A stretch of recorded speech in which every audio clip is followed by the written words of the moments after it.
आइए दोस्तों, हम सब मिलकर सुनते हैं मेरठ की कथा, श्री शिव महापुराण की कथा प्रदीप मिश्रा जी के द्वारा,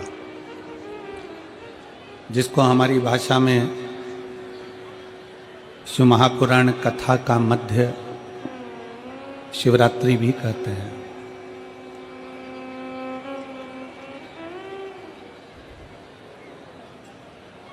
ये ऐसा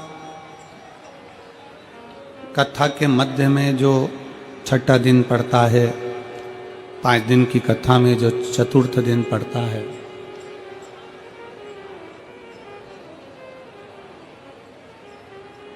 कहते हैं शिवरात्रि शंकर और पार्वती के मिलन की होती है।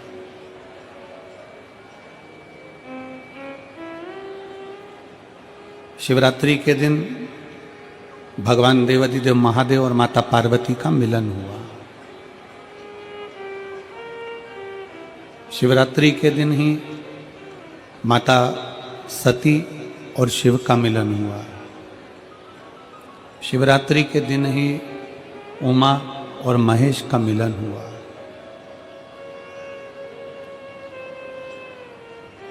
बारह महीने जो शिवरात्रि पड़ती है उसमें भगवान शंकर और पार्वती का मिलन माना गया। भगवान शंकर और पार्वती का मिलन बिंदु है, उसमें मिलन माना। पर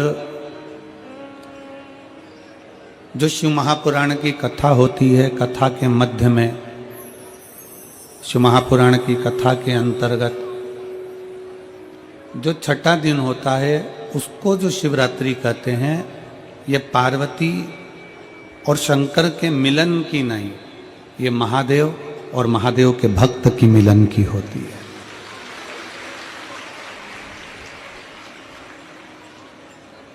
भगवान शिव और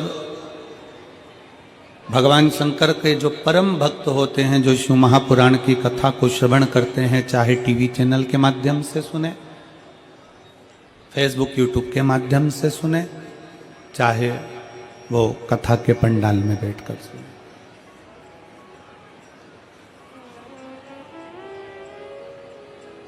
लाखों की संख्या में आप लोग पहुंचे हैं। पंडालों में जगह नहीं है, ग्राउंड में भी इतना बड़ा ग्राउंड है तो भी उस ग्राउंड में भी जगह नहीं है, लोग रोडों पर बैठे हुए हैं। और इस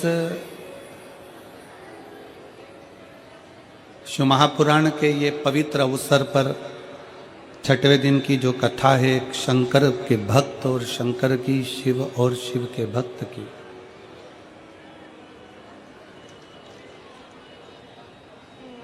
जैसे शिवरात्रि के दिन पार्वती और शंकर का मिलन होता है, उसी तरह ये 7 दिन की कथा में जो छठा दिन होता है, उस कथा का छठा दिन भक्त और भगवान का, शंकर और शंकर के भक्त का मिलन होता है।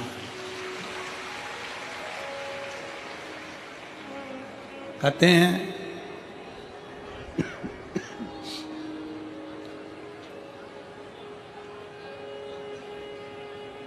कि शिवरात्रि के दिन ही पार्वती जी ने भगवान शंकर से कुछ पाया था। पार्वती जी भगवान शंकर की आराधना करती हैं, शिव की स्तुति करती हैं, शिव स्मरण करती हैं, शिव भक्ति करती हैं। और पार्वती जी ने शंकर भगवान से शिवरात्रि के दिन ही पाया था और शंकर को भी शिवरात्रि के दिन ही पाया था। शिव महापुराण में जो छठा दिन है शिवरात्रि का, आज जो शिव भक्त कथा को श्रवण कर रहे हैं, रात्रि को भगवान शंकर की अविरल भक्ति, कीर्तन, भजन सब करेंगे। सुबह 8 बजे से 11 बजे तक कथा को श्रवण करेंगे और अपने अपने गंतव्य को जाएंगे।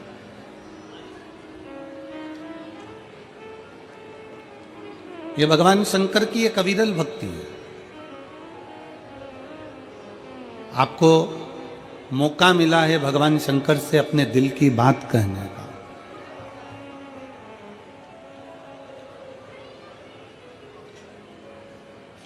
आपको मौका मिला है भगवान शंकर से अपनी बातों को कहने का।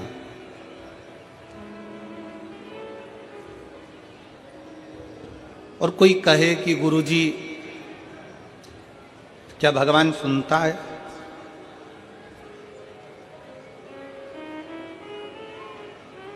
क्या भगवान श्रवण करता है? हमारा निवेदन है, एक बात अपने अंदर उतार कर रखिएगा। आप किसी को गाली दो,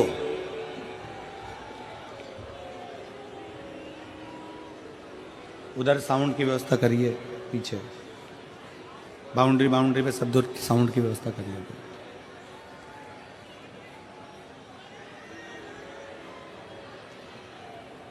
आप किसी को अपशब्द कहते हो, आप किसी को ताना देते हो, आप किसी को गाली देते हो, आप किसी को आड़ा टेढ़ा कहते हो, जिसको तुमने अपशब्द कहा, जिसको तुमने ताना दिया, जिसको तुमने गाली दी,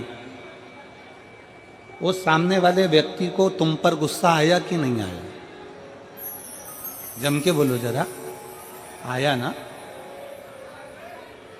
तुम किसी को अपशब्द कह रहे हो, तुम किसी को ताना दे रहे हो, तुम किसी को गाली दे रहे हो, तुम किसी को आड़ा टेढ़ा कह रहे हो, तो जिसको तुम अपशब्द कह रहे हो, जिसको तुम गाली दे रहे हो, जिसको तुम ताना दे रहे हो, उसको गुस्सा आता है।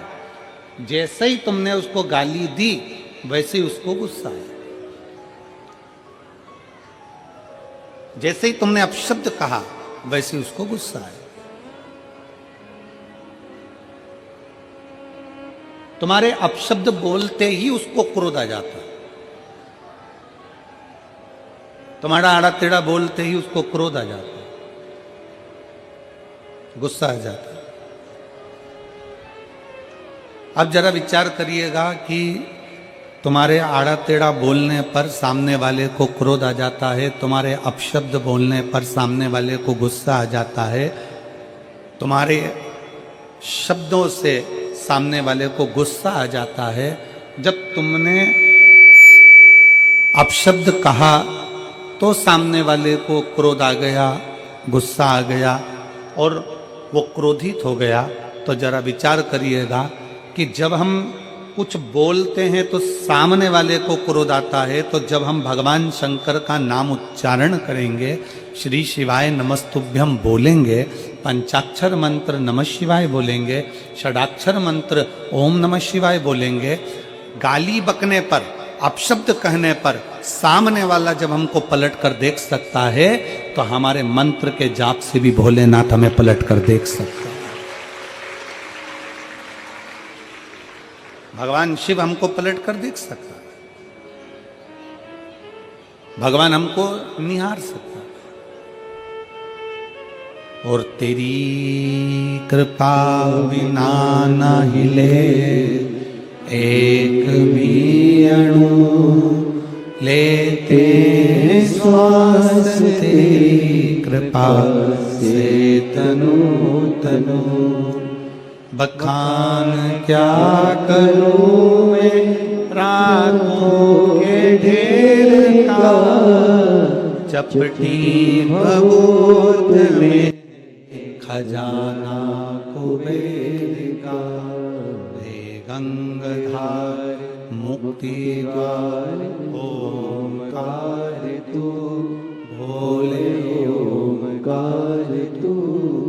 आयो शरण तिहारी शंभु तार तार तू। बखान क्या करूं मैं राखों के ढेर का, चपटी भभूत में है खजाना कुबेर का। हे गंगाधार मुक्ति द्वार ओमकार तू, भोले ओमकार तू। आयो शरण तिहारी शंभु तार तार तू। क्रोध क्यों ना है?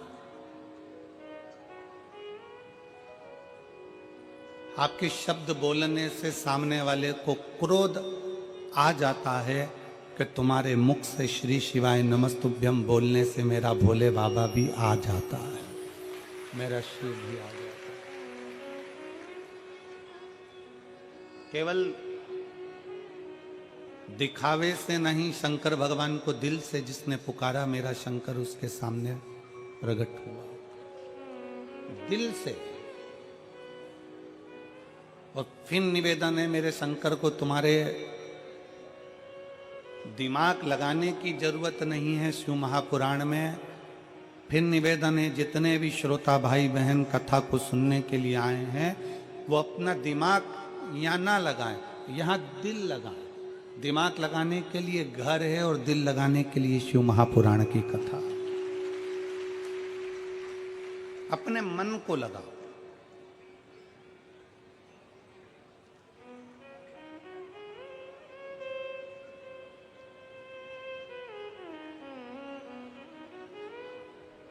एक बार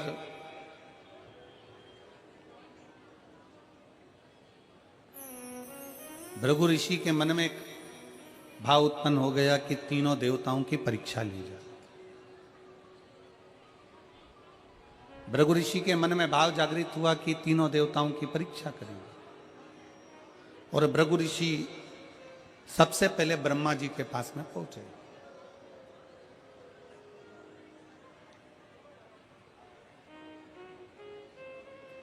अब ब्रह्मा जी के पास में जब भृगु बाबा पहुंचे, ब्रह्मा जी के नजदीक में जब भृगु ऋषि पहुंचे, तो भृगु ऋषि ने ब्रह्मा जी को देखा और ब्रह्मा जी के बिल्कुल पास में जाकर भृगु ऋषि बैठ गए, बिल्कुल नजदीक में जाकर। शिव महापुराण की कथा कहती है, कोई अतिथि बैठा हुआ है, कोई बड़ा बैठा हुआ है, कोई बुजुर्ग बैठा हुआ है, कोई घर का वृद्ध बैठा हुआ है, कोई बयो बैठा हुआ है, तो कोई भी आए घर में, सबसे पहला ध्यान रखने वाला विषय है कोई बड़ा संत, कोई बड़ा सदगुरु, कोई घर का बुजुर्ग, कोई घर का वृद्ध सोफे पर बैठा है, कुर्सी पर बैठा है। सोफे पर अगर थोड़ी बहुत भी जगह है तो भी कोई अन्य व्यक्ति को संत के पास, उस गुरुजन के पास या घर के बुजुर्ग के पास एकदम बिना आज्ञा के नहीं बैठना चाहिए। आज्ञा दे दें, घर के दादाजी कह दें अपने पोते से, बेटा यहाँ बैठ जा, बेटे से कह दे बेटा यहाँ बैठ जा, बहू से कह दे बहुरानी इधर बैठ जाओ, बहन से कह दे बहन इधर बैठ जाओ, दामाद से कह दे इधर बैठ जाओ, बेटी से कह दिया यहाँ बैठ जाओ, तो भले बैठ जाओ। पर बुजुर्ग बैठा है सोफे के ऊपर, कोई बड़ा संत बैठा है, कोई साधु जन बैठा है, कोई तपस्वी जन बैठा है, कोई सन्यासी, कोई साधक, कोई उपासक अपने सिंहासन पर बैठा हुआ है, और उसके पास तुम बिना पूछे गए और उसके सोफे पर उसकी बाजू में बिल्कुल उसके नजदीक में जाकर बैठ गए, तो क्रोध आएगा कि नहीं आएगा? अब ब्रह्मा जी को थोड़ा सा क्रोध आ गया, ब्रह्मा जी को थोड़ा सा गुस्सा आ गया। हाँ, जमीन पर अगर कोई बैठा हुआ है, क्योंकि पृथ्वी निर्मलता का भाव देने वाली है, अगर उस पर कोई बैठा हुआ है और उसके पास में आप जाकर बैठ रहे हो तो कोई दिक्कत नहीं। पर कोई उच्च स्थान पर बैठा हुआ है और उसके साथ में तुम जाकर बैठ गए तो वो श्रेष्ठता नहीं, उसमें उसकी आज्ञा मांगो। ए भैया, दादाजी आपका सोफा खाली है, मैं बैठ सकता हूं?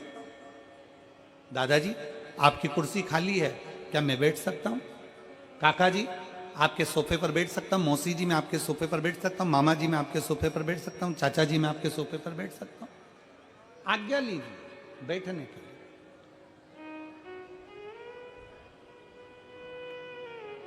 आशीष जी, जब ये बहुत दूर दूर से लोग शिव महापुराण की कथा जब 7 दिन की सुनने के लिए आते हैं,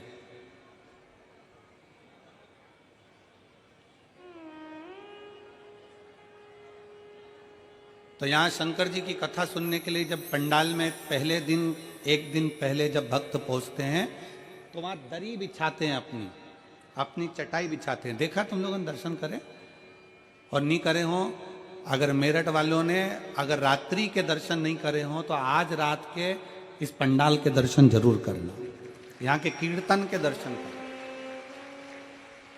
और भगवान ने आपको मोबाइल दिया है तो यहाँ पर जो कीर्तन हो, भजन हो, रात्रि का जो स्मरण हो, उसके वीडियो फोटो आपके भी और उसके भी अपनी सोशल मीडिया पे भी डालना कि हमारे मेरठ में भी शिव महापुराण का सत्संग कैसा हुआ। ऐसे तो तुम डालते रहते हो, पर वो सत्संग का डालो कि आज कथा का छठा दिन है और छठे दिन में शिव महापुराण की कथा में हमने आज रात्रि को बाबा के इस पंडाल में भगवत भजन किया। तो जो भक्त आते हैं पहले दिन वो अपनी दरी बिछाते हैं और दरी बिछाने के पहले बाबा से आज्ञा लेते हैं, बाबा आपकी कृपा हो तो हम यहाँ शिव महापुराण की कथा सुनने के लिए बैठ रहे हैं। आप दया करोगे तो हम कथा सुनेंगे, आप करुणा करोगे तो हम कथा सुनेंगे, वरना हमारे बस की बात नहीं है कथा सुन। किसकी सामर्थ्यता? जो शंकर की कथा में दिल लगा ले, शिव की कथा को सुन ले और शंकर की कथा को अपने भीतर उतार ले, सामर्थ्यता। सती मैया कथा सुनने गई, मन नहीं लग पाया। उमा कथा सुनने के लिए गई, मन नहीं लगा। कात्यायनी कथा सुनने के लिए गई, मन नहीं लगा। कुष्मांडा कथा सुनने के लिए गई, मन नहीं लगा। स्कंदा कथा सुनने के लिए गई, मन नहीं लगा। पार्वती मैया कथा सुनने के लिए गई तो भी उनके नेत्रों में नींद समा गई थी। शिव महापुराण की कथा सुनना सरल बात नहीं है, अगर दिल लग जाए तो समझ लेना कि शिव ने सुना दी है।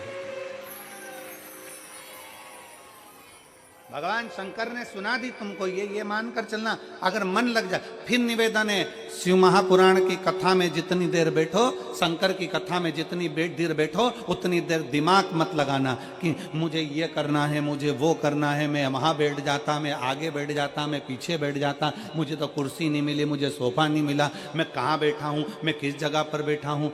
दिमाग बिल्कुल मत लगाओ। ये कथा को तुम जरा, मैं कहूँ आस्था चैनल वालों से जरा दिखाइएगा। लोगों को नीचे जगह नहीं मिल रही तो गाड़ियों की छतों पर कहाँ कहाँ चढ़ के लोग बैठे हुए हैं, दीवालों के ऊपर ना जाने कहाँ कहाँ जगह मिल गई उनको। ऑटो तक के ऊपर बैठे हुए हैं, कहीं गाड़ियों के ऊपर, कहीं पानी के टैंकरों के ऊपर, कहीं जगह होए तो बैठे व्यक्ति। कथा है, यहां दिमाग नहीं लगाना। शिव महापुराण की कथा को जितनी देर श्रवण करने के लिए बैठो, उतनी देर दिमाग नहीं, उतनी देर क्या लगाना है आपको?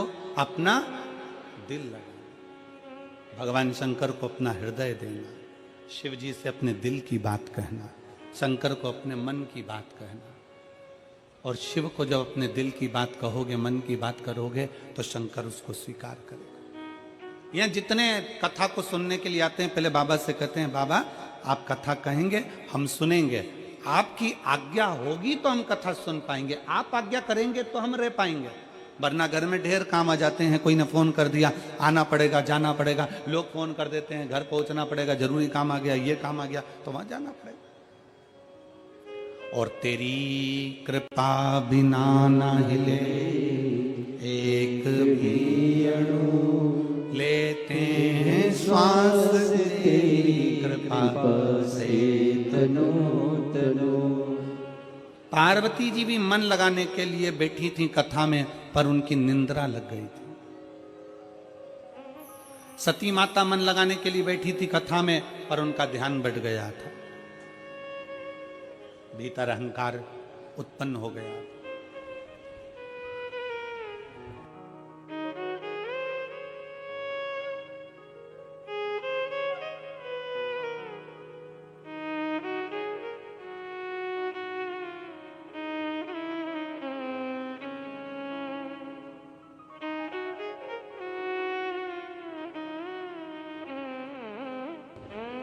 तो ये तो शिव तत्व है।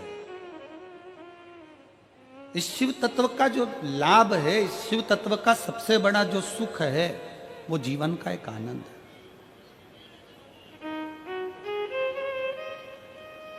और मैंने तेरे ही भरोसे, जितने बैठे हो सब गाइए, मैंने तेरे ही भरोसे हवा बिच उड़ती जावांगी, बाबा डोर हत्तो छड़ी ना मैं कटी जावांगी, भोले मैं तेरी पतंग, शंभो मैं तेरी पतंग, हवा बिच उड़ती जावांगी, बाबा डोर डोर हतो छड़ी नाम कटी जावागी। आप जितने यहाँ कथा के पंडाल में जितनी देर बैठो उतनी देर दिल लगाइए, दिल मन लगाइए, हृदय लगाइए। आएंगे कई लोग, दिमाग लगाने वाले भी बहुत सारे आएंगे यहाँ पर। जब रुद्राक्षोत्सव सीहोर में हुआ तो रुद्राक्षोत्सव में भी बहुत लोगों ने दिमाग लगाया, ऐसी ऐसी न्यूज़ें फैलाई कि ये मर गए ने, वो जी गए ने, इतनी भीड़ हो गई ने, धक्का हो गई ने, मुक्की हो गई। आखिरी में जब पूरी मीडिया पहुंची, सब कुछ देखा तो एकदम नॉर्मल था। पर दिमाग लगाने वाले ऐसा नहीं है, यहाँ भी पहुंचेंगे, कई कई जगह का ऐसा बना के भेज देंगे कि लोगों को यहाँ तो ये हो गया, वहाँ तो वो हो गया। पर जितने बैठे हैं शिव के भक्त, एक बार जोरदार ताली बजाकर बताओ कि कथा का आनंद है कि नहीं।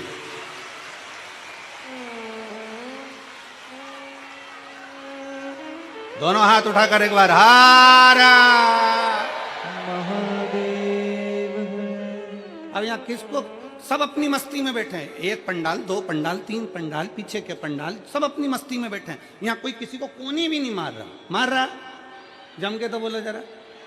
यहाँ कोनी, वो कहते हैं ना, ये तो प्रेम की बात है उद्धव, बंदगी तेरे बस की नहीं है। यहाँ तो दम दम में होती है पूजा, कोनी मारने की भी फुर्सत नहीं है। यहाँ कौन को फुर्सत है? बोल बम का नारा है। यहाँ किसी को फुर्सत नहीं है। यहाँ तो एक लालसा है, रोड पर चलकर जो आ रहे हैं उनको भी एक लालसा है, कहीं जगह मिल जाएगी, कथा सुन लूंगी। 15 minute, 20 minute, 5 minute, 10 minute, 1 minute कुछ मिल जाए कथा सुनने को, बस मेरा आनंद हो जाए, बस कथा। और कई ऐसे मिलेंगे जो दिमाग लगाने आएंगे, हमको बैठने की जगह नहीं दी है तो मैं गलत प्रचार करूंगा, कहीं से भी करूं, कैसा भी प्रचार करूंगा और गलत प्रचार करूंगा। मेरे परिवार के लोगों को आगे बैठने का मौका नहीं दिया, मेरे परिवार वालों को अंदर नहीं जाने दिया, अब रुको। और उसने बनाया 2-4 वीडियो और शेयर कर दिया। तो तुम भी मत छोड़ना रे मेरठ वालों, तुम्हारा खुद का मोबाइल किसी मीडिया से कम नहीं है। और मैं धन्यवाद दूंगा यहाँ के इस मेरठ के एक एक पत्रकार बंधुओं को और एक एक सोशल मीडिया वालों को, जिन्होंने इस कथा का खूब आनंद से जनमानस में भेजा। जनमानस में कहीं बैठे हैं पत्रकार बंधु लोग? कितने हो?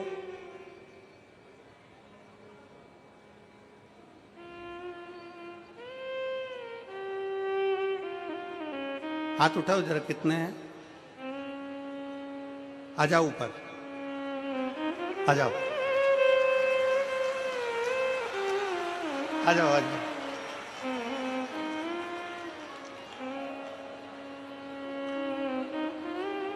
मेरा निवेदन केवल पत्रकार आए, इसके सिवा उनके परिवार वाले नहीं आएंगे, वो वहीं रहे। ओनली पत्रकार।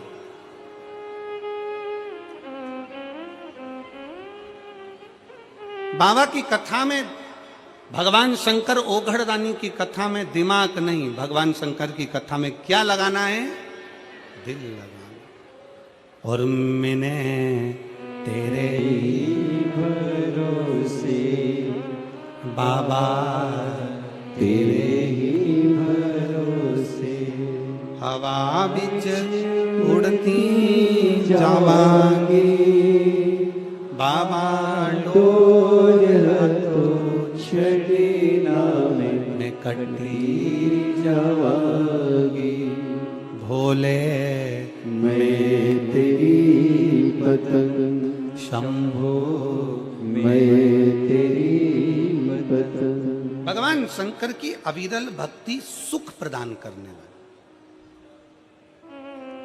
पार्वती मैया जब भगवान शंकर के सम्मुख में बैठकर कथा का रसपान करती हैं तो पार्वती जी के नैनों में जल भर आ जाता है।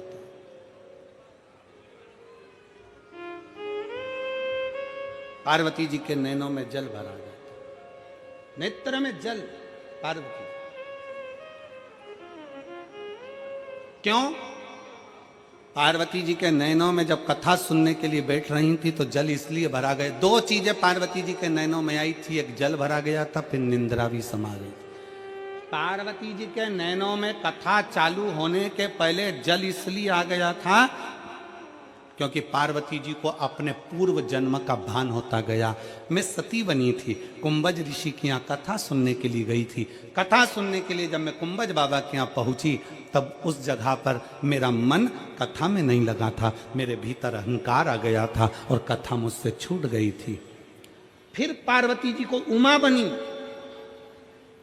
और उमा बनकर भगवान महेश के साथ में कथा सुनने के लिए गई थी, तब मन नहीं लगा था कथा। फिर माता पार्वती कात्यायनी बनी, भगवान शंकर के साथ कथा सुनने के लिए गई। फिर माँ भगवान शंकर बगला मुख बने और पार्वती मैया बगला मुखी बनी। याद आया कि मैं कथा सुनने के लिए गई थी, नहीं सुन पाई। भगवान शंकर कमल बने और पार्वती मैया कमला बनी। पार्वती जी के स्मरण में आया मैं कमल के साथ में भगवान शंकर के साथ कथा सुनने के लिए गई थी, सुन नहीं पाई। शिव जी ध्रुमबान बने, पार्वती ध्रुमावती बनी। स्मरण में आया कि मैं कथा नहीं सुन पाई थी। जितने जितने शंकर भगवान के साथ में, शंकर भगवान महाकाल बने और पार्वती महाकाली बनी, तो पार्वती जी सोचती हैं कि मेरे उस समय पर काली बनी तो भी कथा नहीं सुन पाई, तो भी कथा नहीं श्रवण कर पाई। आज पार्वती जी की आंख में आंसू भर गया कि आज मेरे बाबा ने बड़ी कृपा करी जो मुझे कथा सुनाने के लिए इस अमरनाथ की गुफा के अंदर लाकर बिठा दिया और मुझे कथा सुना। अमरनाथ की गुफा।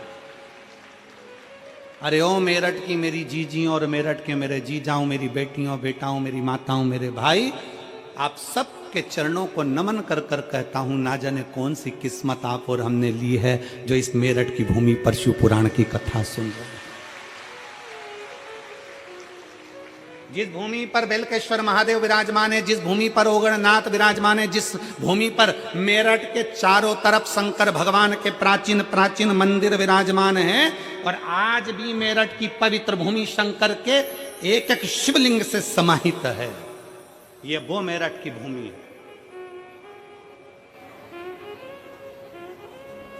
ये वो मेरठ की धरा है।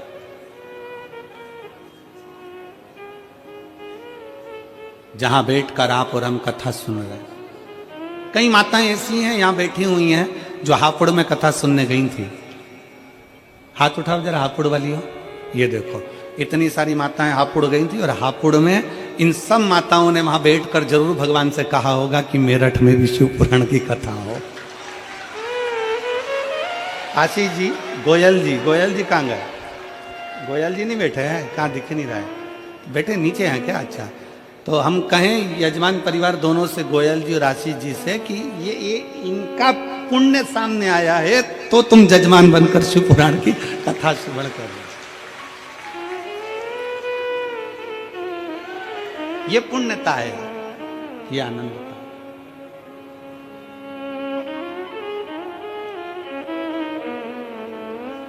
वो कहते हैं ना, कोई पिछले जन्म के अच्छे कर्म मुझे बाबा तेरा प्यार मिला, कोई पिछले जन्म के अच्छे कर्म मुझे बाबा तेरा प्यार मिला। जहाँ सारी दुनिया झुकती है, जहाँ सारी दुनिया झुकती है, ये आली दरबार मिला, मुझे भोले तेरा द्वार मिला। कोई पिछले जन्म के अच्छे कर्म मुझे बाबा तेरा प्यार। कोई पूर्व का लिखा होगा, कोई पूर्व का बना होगा, और पूर्व का बने बिगर मिल भी नहीं सकता।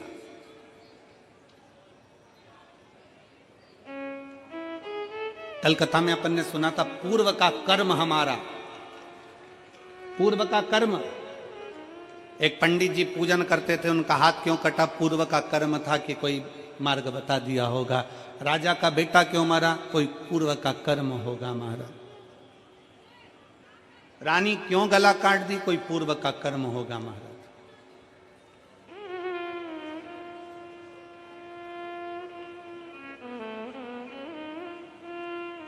और केवल आप और हम नहीं।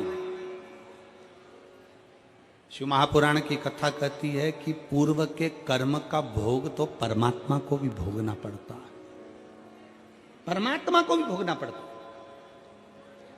शंकर भगवान ने सूर्यदेव के पुत्र यमराज के प्राण हर लिए थे, यम के प्राण हर लिए थे।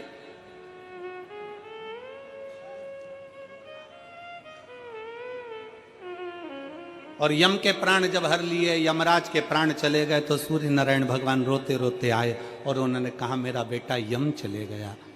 बोले बाबा हे शंकर जी, ओ गढ़दानी शंभु, हे शिव, मेरा बेटा चले गया। पत्रकार आ जाओ, आ जाओ, आ जाओ।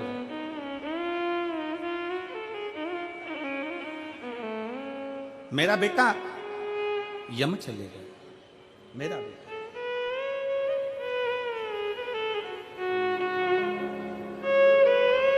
एक बार सभी पत्रकारों के लिए जोरदार ताली बजाते हैं।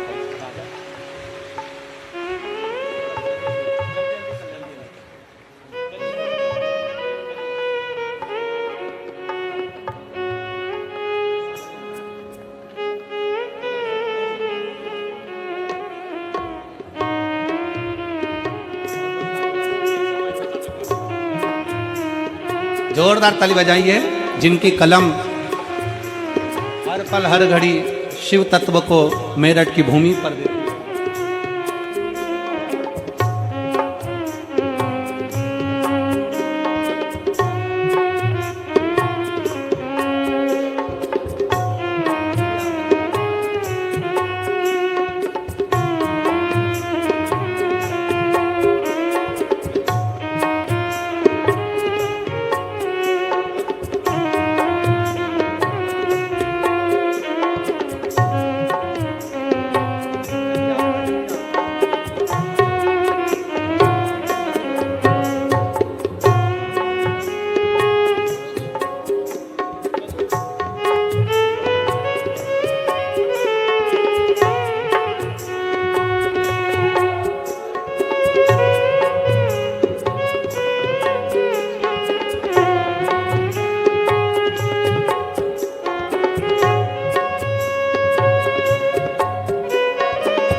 दोनों हाथ उठाकर हर हर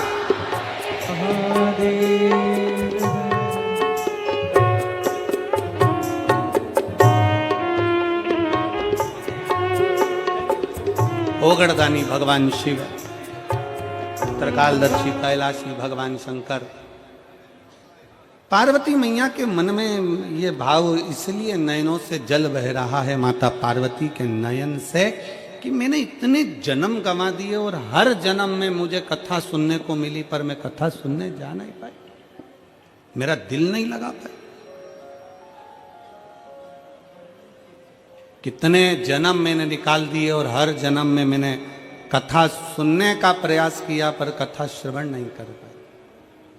कितने जन्म, एक जन्म की तो बात ही नहीं। कितने कितने जन्म निकाल दिए माँ ने, कितने जन्म।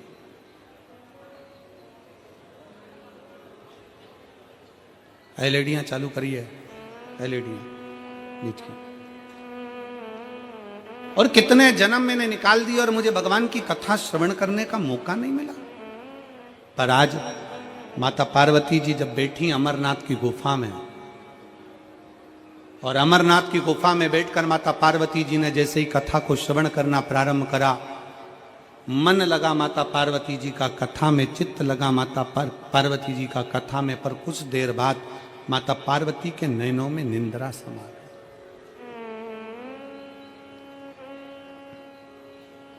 पार्वती जी के नयनों में निंद्रा समा गई।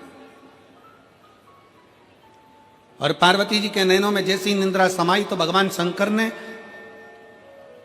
आखिरी में भगवान शंकर ने दोनों हाथ उठाकर जैसे ही जय घोष करा, बोल शिव महापुराण की।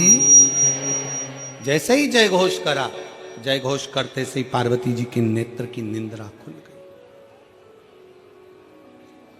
फिर पार्वती जी को दुख हो गया। माता पार्वती जी के चित्तवृत्ति में फिर दुख हो गया कि मैं कथा के चलते चलते अपने नैनों को बंद कर कर मैंने विश्राम कर लिया, सो लिया। पर कौन समझाए, कौन समझाए कि मिलता है सच्चा सुख केवल भगवान तुम्हारे चरणों में। कौन समझाए कि दुनिया का सबसे बड़ा सुख, दुनिया का सबसे बड़ा आनंद, दुनिया का सबसे बड़ा रस तत्व भगवान भोलेनाथ जी के चरणारविंद में जिस दिन बैठते हैं उस दिन सुख का अनुभव होता है, उस दिन सुख का अनुभव।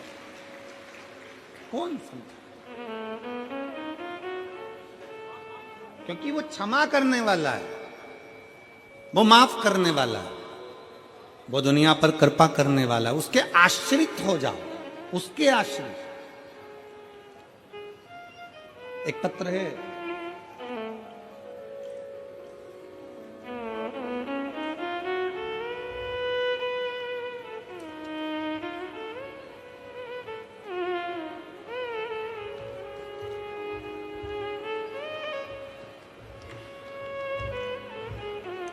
और ठंड में पंखा भेजा है। अब ये गर्मी में भेजती तो काम भी आता हो।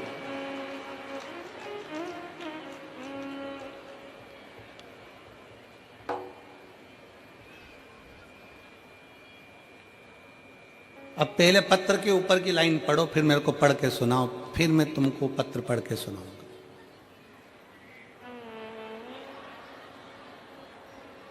पढ़ के सुनाओ जल्दी से। ठीक है, अब पत्र सुनेंगे। मेरा नाम ज्योति त्यागी है, गांव फलोदा, जिला मुजफ्फरनगर की निवासी हूँ। कहीं बैठी हो ज्योति जी त्यागी जी? कहीं बैठी हो तो हाथ हिला सकती हैं, और अगर आई हो तो हाथ हिलाएं, और कहीं बैठी हो तो एक बेलपत्र लेने जरूर पधारें। मेरा नाम ज्योति त्यागी है, गांव फलोदा, जिला मुजफ्फरनगर की निवासी हूँ। मेरे पति का नाम सचिन त्यागी है। एक लोटे जल का मैं क्या वर्णन करूं गुरुदेव। पत्र को साथ में पढ़िएगा आप लोग। सन 2021 में मेरे पति को अचानक गले में दर्द हुआ। डॉक्टर को दिखाया, जांच कराई तो पता चला कि उन्हें कैंसर है। डॉक्टर ने ऑपरेशन का बोल दिया, ऑपरेशन भी हो गया। गले में जख्म होने के कारण कुछ खा नहीं पाते थे, केवल लिक्विड ही पी पाते थे। हम चिंतित रहने लगे। फिर मम्मी ने आपकी कथा के बारे में बताया। जून 2023 में हम सीहोर गए, वहां से रुद्राक्ष लाए। आपके बताए अनुसार हमने सब दिया। जब दोबारा जांच कराई तो पता चला कैंसर लीवर में पहुंच गया है। जरा पत्र पर ध्यान देंगे, कैंसर लीवर में पहुंच गया। अब डॉक्टर ने भी ना इलाज कर दिया। फिर दूसरे डॉक्टर से सलाह ली, उन्होंने कहा 3 इंजेक्शन का बोल दिया और अस्पताल ले गए। डॉक्टर ने उनको वेंटिलेटर पर रख दिया। मैंने तभी रुद्राक्ष हाथ में उठाकर विनती की, बाबा तेरे ही भरोसे हम, वो एक लाइन इन्होंने लिखी है, तेरे ही भरोसे हम बीच उड़ती जावेंगे बाबा, डोर हथ तो छड्डी। बाबा की ऐसी कृपा हुई। हमको मन में दुख हुआ कि रुद्राक्ष का दल देने पर भी ऐसा क्यों हुआ।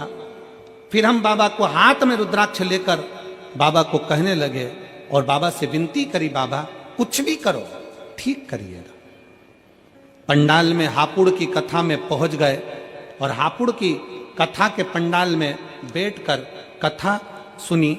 और आज मैं छाती ठोक कर कहती हूं, पंडाल में बैठकर जो मांगा जाता है बाबा सुनता है। आज मेरा पति का कैंसर मुक्त हुआ है, आज मेरे पति का कैंसर मुक्त हो गया। मैं यहाँ बाबा को दिल से धन्यवाद देने के लिए इस कथा के पंडाल में पहुंची हूँ।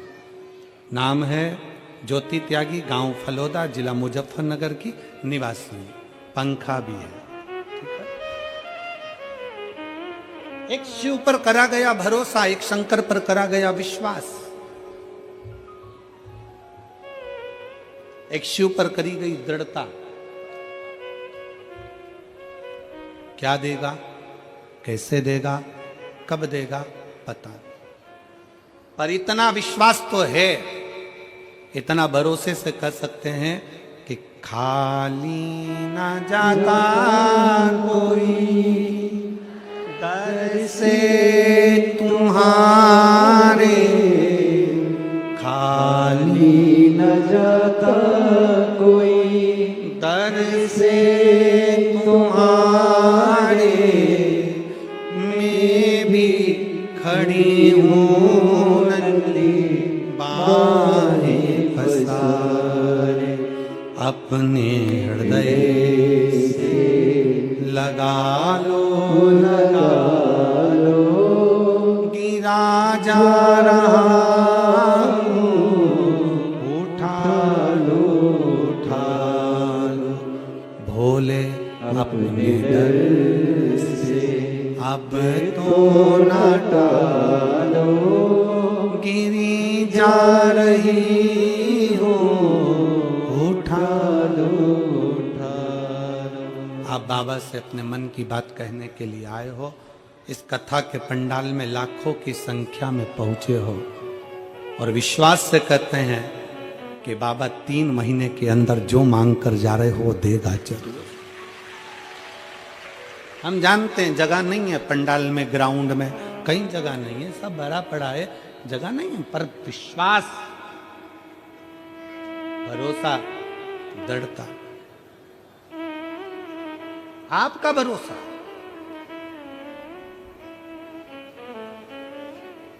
पार्वती जी के मन में फिर गिलानी उत्पन्न होने लगी, मैं कथा सुनने के लिए आई थी और कथा ना मिला।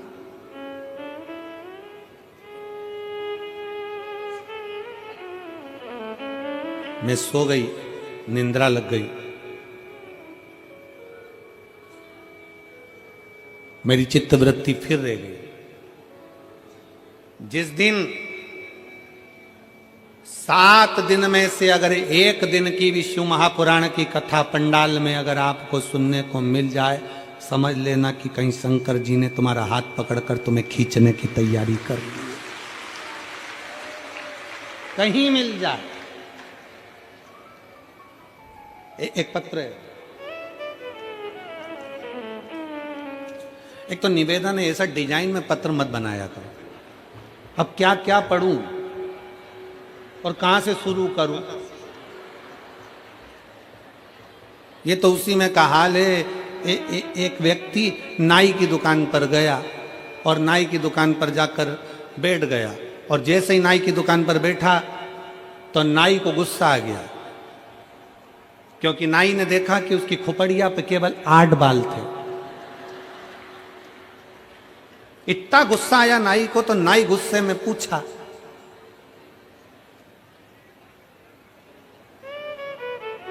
गिनूं कि काटूं?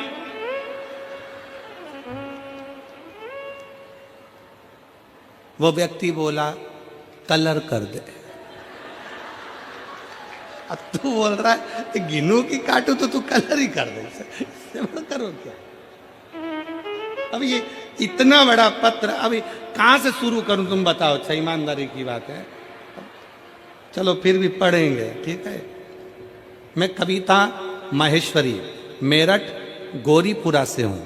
कहीं बैठी हो कविता महेश्वरी, मेरठ गौरीपुरा से कहीं बैठी हो तो हाथ हिला सकती हैं, कहीं बैठी हो तो हाथ हिलाइएगा। आप ही हैं?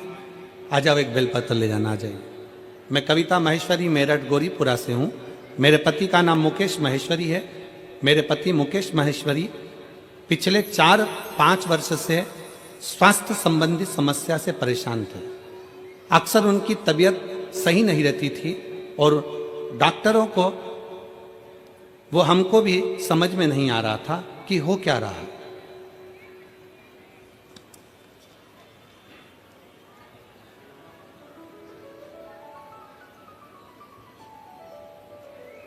हमें समझ में नहीं आया कि हो क्या रहा है। उनकी तबीयत ज़्यादा खराब होने लगी, जिससे हमारी चिंता बढ़ गई।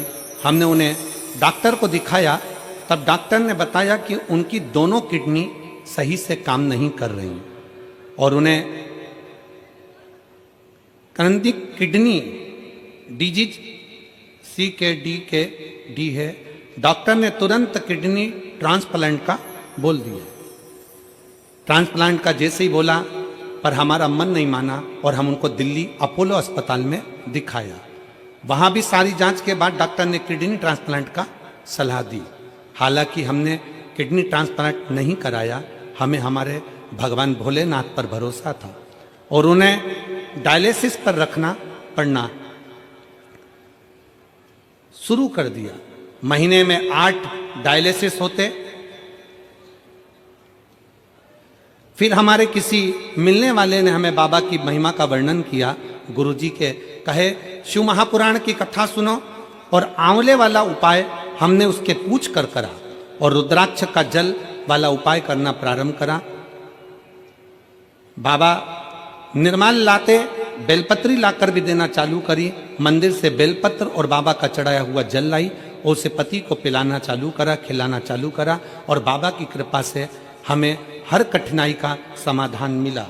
हे भोलेनाथ की कृपा से हमने कठिनाइयों को पार कर लिया और आज बाबा की कृपा से वो ठीक हैं। ये मैं शिव को प्रार्थना करने के लिए आई हूं, धन्यवाद देने के लिए आई हूं।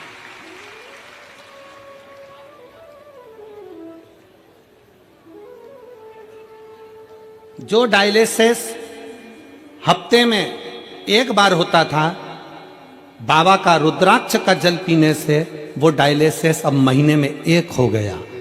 मैं बाबा को प्रणाम कर कर धन्यवाद देने आई हूं कि अब धीरे धीरे डॉक्टर बोल रहे हैं कि किडनी ने काम करना प्रारंभ कर दिया। मैं शिव को नमन करने के लिए, ये शिव तत्व है, ये ओघड़ी है शंभु, ये त्रिकालदर्शी कैलाशी अविनाशी है।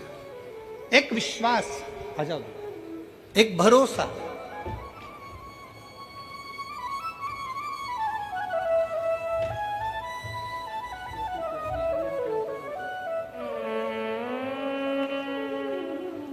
ज्योति त्यागी अब ठीक है ना?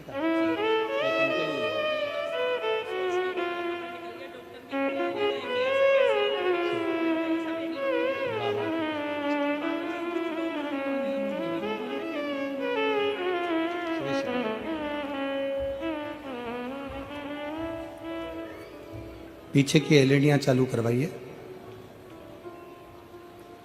शिव तत्व की प्राप्ति हो। शिव महापुराण की कथा कहती है जितना विश्वास आप बाबा देवादिदेव महादेव पर करेंगे, भगवान शंकर को 1 लोटा जल समर्पित कर कर भगवान शंकर से अपने मन की बात कहेंगे, मेरा ओघड़नाथ, मेरा शिव, मेरा त्रिकालदर्शी कैलाशी विनाशी उसको स्वीकार करें। मिल जाए कथा श्रवण करने को तो साधुता दीजिए। आदर करना ना भूलें। भृगु बाबा ब्रह्मा जी के पास में जाकर बैठ गए, एकदम नजदीक में जाकर भृगु ऋषि के बिल्कुल, भृगु ऋषि ब्रह्मा जी के बिल्कुल करीब में जाकर बैठ। और जब ब्रह्मा जी ने देखा तो ब्रह्मा जी को थोड़ा सा क्रोध आया कि मुझसे बिना पूछे, बिना आज्ञा के, बिना बोले आकर बैठ गए। कम से कम मुझे बोलना तो था, मुझसे पूछना तो था।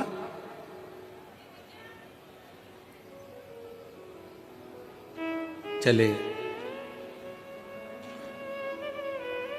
और फिर एक निवेदन बड़े भाव से करेंगे कि बैठो, मना नहीं, पर आज्ञा लेकर बैठो, मना नहीं पर आज्ञा लेकर। आजा बेटा।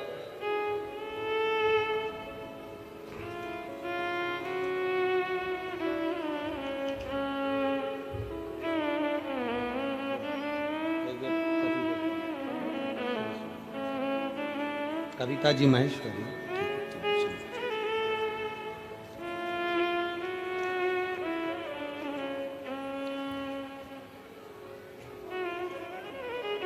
बड़े आनंद के साथ बैठना चाहिए।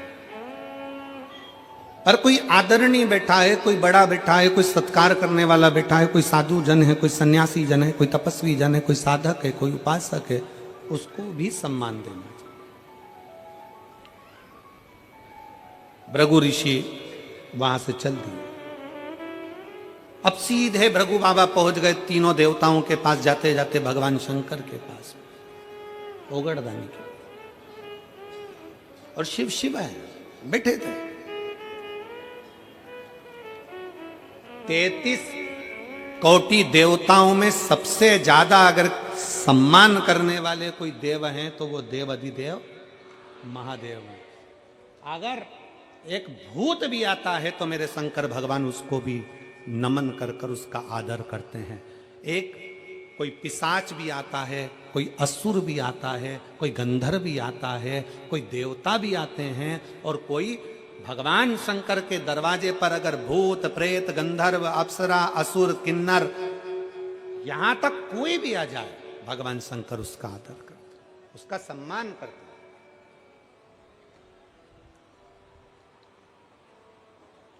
कौन होगा संसार में जो किसी किन्नर के लिए देवताओं से युद्ध कर ले? किसी किन्नर के लिए? जब भगवान शंकर अपना अर्धनारीश्वर स्वरूप का दर्शन दिए, ब्रह्मा जी से कहा गया कि तुम सृष्टि को आगे बढ़ाओ, तो ब्रह्मा जी भगवान शंकर के अर्धनारीश्वर स्वरूप को जान नहीं पाए थे।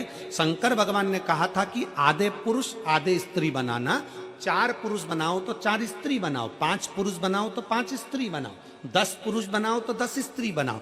ब्रह्मा जी इस बात को जान नहीं पाए थे, और ब्रह्मा जी अर्धनारीश्वर स्वरूप का दर्शन देखकर समझ गए कि आधा आधा बनाना है, तो उन्होंने एक ही व्यक्ति को आधा पुरुष आधा स्त्री बना दिया था, तो वो किन्नर उत्पन्न हो गए। और जब किन्नर उत्पन्न हुए, पूरी पृथ्वी पर किन्नर ही किन्नर दिखने लगे, तब भगवान नारायण भगवान शंकर जी के साथ आ रहे थे, और नारायण ब्रह्मा जी की बनाई सृष्टि को देखकर हंस दिए, और हंसते से ही बोले, गजब कर दिया ब्रह्मा जी, तुमने पूरी सृष्टि में किन्नर ही किन्नर कर दिया। जैसे ही भगवान नारायण हंसे, हंसते से ही भगवान शंकर को क्रोध आ गया कि सृष्टि ब्रह्मा जी ने बनाई है और आप उस पर हंस रहे। हे नारायण, भगवान विष्णु, तुम ब्रह्मा जी की बनाई हुई सृष्टि पर हंसे हो, इसलिए तुम्हें भी एक बार पृथ्वी पर जाकर किन्नर बनना पड़ेगा। भगवान नारायण को भी भगवान शंकर ने कह दिया था कि तुम्हें पृथ्वी पर जाकर किन्नर बनना पड़ेगा,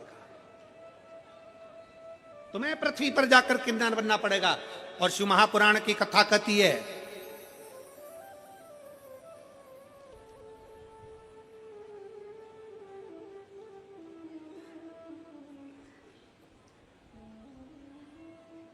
शिव महापुराण का चरित्र कहता है, जिस समय पर पांडव और कौरवों का युद्ध हो रहा था, कौरव और पांडवों के युद्ध में ध्यान में आया, भगवान कृष्ण ने कहा कि अर्जुन, तुम्हारा एक पुत्र उलूपी का पुत्र अरावन वन में रहता है, उसको भी युद्ध के लिए लेकर आओ। अर्जुन उसको युद्ध के लिए लेकर आ गए, अर्जुन उसको युद्ध के लिए लाए। पर अर्जुन युद्ध के लिए लेकर आए, और युद्ध के लेकर आने के लिए क्यों? क्योंकि कुरुक्षेत्र की भूमि चंडी की भूमि थी। इस कुरुक्षेत्र की भूमि पर सबसे पहले बलि चढ़ाना थी। और बलि किसकी चढ़ाना है? क्योंकि कुरुक्षेत्र की भूमि ने कह दिया था, चंडी ने कह दिया था, एक बलि कौरव की लूंगी, एक बलि पांडव की लूंगी। कौरवों में से तो 100 थे, उन्होंने कहा एक को देवी देंगे तो 99 बचेंगे, पर पांडव में तो 5 थे, अगर एक भी चले गया तो फिर 4 ही बचेंगे। भगवान कृष्ण ने कहा, अर्जुन तू तेरे बेटे को लेकर आ, रावण को लेकर आए, उलूपी के पुत्र को लेकर आए। रावण को लाकर खड़ा कर दिया। रावण को मालूम पड़ा कि मेरी बलि चढ़ना है। भगवान कृष्ण के पास रावण ने खबर कर दी कि द्वारकाधीश से कहना, द्वारकानाथ मैं अपनी बलि चढ़ाने को तैयार हूं, पर मैंने सुना है अगर कोई कुंवारी अवस्था में मर जाता है तो ना उसे नरक मिलता है ना उसको स्वर्ग मिलता है। अगर कोई कुंवारी अवस्था में मर गया, कोई कुंवारा मर गया, तो वो ना तो नरक जाता है ना स्वर्ग जाता है, वो आहूत माना जाता है। हमारे मारवाड़ियों में एक नाम चलता आहूत। आहूत मतलब वो कुंवारा चले गया, कुंवारी अवस्था में चले, उसकी गति